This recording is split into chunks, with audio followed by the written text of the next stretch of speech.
came across this very interesting story about a man called Kimball. Apparently he was a Sunday school teacher who just wanted to serve God. He would show up to church every Sunday and serve faithfully in teaching the little children about Jesus Christ. He was a Sunday school teacher who had a great passion, who wanted to do more than just doing it on Sundays. So during the weekdays, he would actually follow through with all the children who came to his class on Sunday to make sure that they understood who Jesus was. And it helped them understand a better relationship with Him. And there was one kid in his class who came from a very rough background and couldn't understand who God was. So Kimball would take the extra step in going and visiting this kid in his place of work. And back in those days, the kids were working as laborers. He would visit him at his shoe store where he worked and would tell them about Jesus and would keep persuading him about what an amazing plan that Jesus had for his life. And finally, in the back of the store, this little young kid accepts Jesus Christ as his Lord and Savior.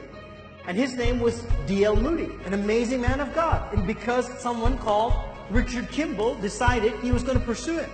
But here's the interesting thing. The story doesn't end there. The story actually begins there.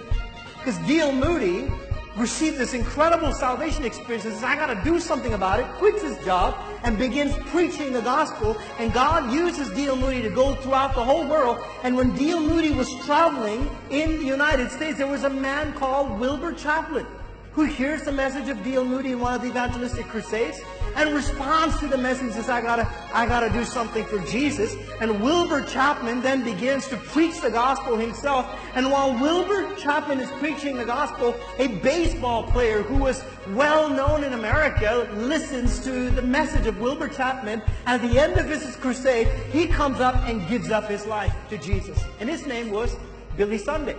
And Billy Sunday, right after he receives Jesus, quits his career at baseball and says, I'm going to devote the rest of my life in serving Jesus Christ. So he begins to do crusades just like Wilbur Chaplin does. And as Billy Sunday begins preaching the gospel, a man called Mordecai Ham, who is a very astute gentleman, who is very refined, who is seated in his crusade, hears the message of Jesus Christ, stands up and gives his life for Jesus Christ. And this guy, Mordecai Ham, goes to a little town called Charlotte in North Carolina, and he's preaching the gospel in a tent crusade meeting. And there's a bunch of kids who are standing outside, and they're saying, we got to go in there, and we're going to cause trouble tonight in that meeting. And in that bunch of friends, there was one kid who didn't want to cause trouble, but he just wanted to see what would happen when they caused trouble. So he walked into that tent meeting to come and see what would happen when his friends would cause trouble. But as he sat there in that tent meeting, hearing Mordecai Ham preach the gospel, something within him resonated. And he said, I got to respond to this. So he went the next night, and then next night when he heard the gospel, he went up to the altar and gave his life to Jesus Christ. His name was Billy Graham. And Billy Graham, hold on, I'm not done yet. Billy Graham, till date, it has been estimated that through the ministry of Billy Graham, 2.2 billion people have heard the gospel of Jesus Christ through the ministry of Billy Graham. It all began in a chain of series with a man called Kimball, a Sunday school teacher.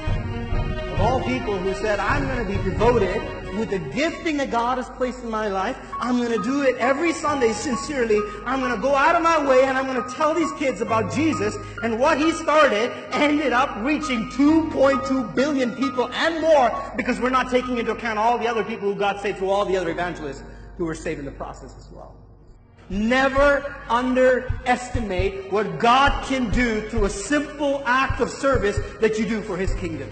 You need to recognize that what God has given, whether you think it's significant or not, in God's eyes, is absolutely significant.